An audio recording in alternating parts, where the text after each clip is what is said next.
How to make love if you don't have a desire?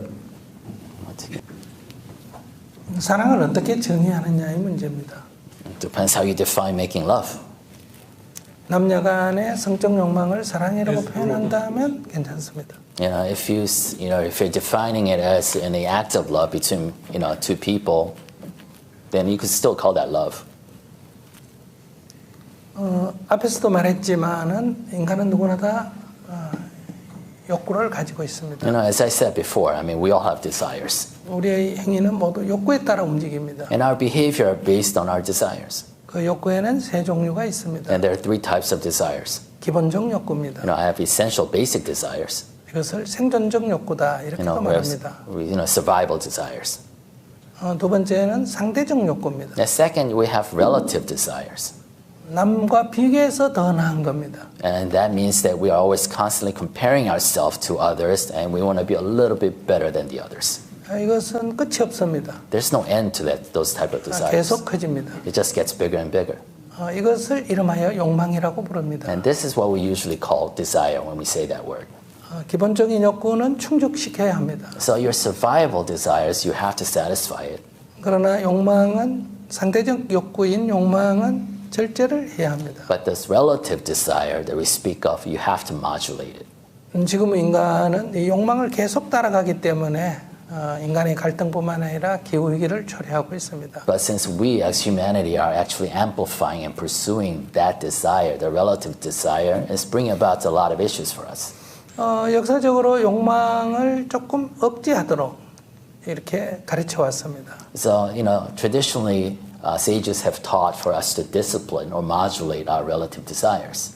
그런데 중세는 이것을 너무 부정적으로 금욕이라 해서 부정적으로 본 게 문제였습니다. The problem was that during some tradition, during the Middle Ages, we kind of labeled them as tried to kind of suppress them too much, leave them in negative light, and kind of push the asceticism too much. 인간이 갖고 있는 것을 부정한 거죠. So in that sense, we were denying ourselves what was natural within us. 그러니까 많은 부작용이 생기는 겁니다. That created a lot of, unintended consequences.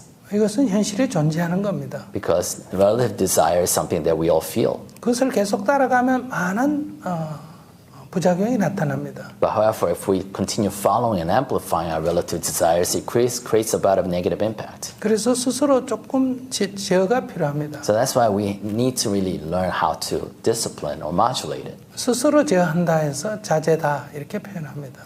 Because it is self-modulation. We also call it self-discipline. 세 번째는 탐욕이라고 부르는 게 있습니다. The third is what we call greed. 이것은 행하게 되면 자기에게 오히려 더 손실이 생깁니다. In that sense, greed can be defined as something, behavior you engage in that you know is going to bring about negative consequences to yourself. 술을 먹고 고통을 겪는다. For example, you drink too much, then you have this horrible hangover. 마약을 하고 고통을 겪는다. Or you do drugs and brings about suffering. 음식을 많이 먹어서 비만해진다. Or you eat too much and you become obese, unhealthy.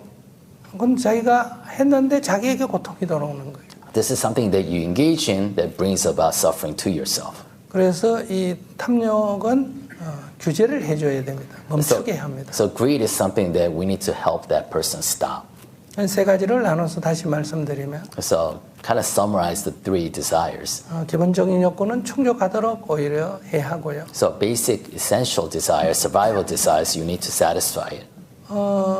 욕망이라고 부르는 상대적 욕구는 적절한 절제가 필요하고요. So relative desire needs a kind of a regime of self-discipline, self-modulation. 탐욕은 멈춰야 합니다. 규제가 필요합니다. Greed is something that needs to stop, needs some kind of restriction on it. 욕망이 문제는 아닙니다. So it's not the desire itself that's the problem. 그것이 고통을 가져오는 줄 알면 멈춰야 합니다. Because if that desire brings about suffering to yourself, you need to be able to stop.